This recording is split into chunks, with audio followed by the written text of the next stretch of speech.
Kaixo lagunok. Lehenik eta behin balorean jarri nahiko genuke azken hilabete luze hauetan Ezker Abertzaleko kidegoak eta Ezker Abertzaleko komunitate zabalak egin dezuten eta egiten jarraitzen dezuten lan guztia. Benetan txalogarria.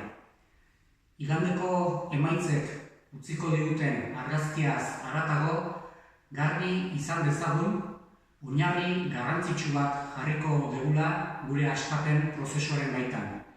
Eta igandetik aurrera, baldintza egokiagoak izango ditugula aurrera urrats berriak emateko. Ukaezina da azkartze historiko bat bizi dugula.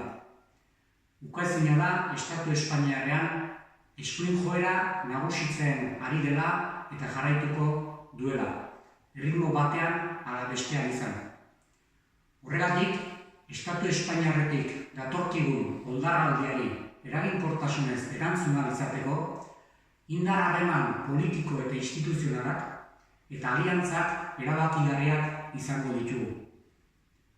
Azpimarratu beharra daukagu, aldaketa politiko eta sozial handien testuinguru honetan, beste borroka molde batzuekin osagarrituta noski, botere instituzionala funtsezkoa izango dugula.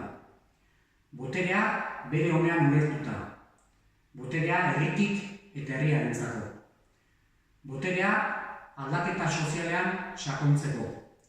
Botere instituzionala pedagogia eta burujabetza prozesuan aurrera egiteko.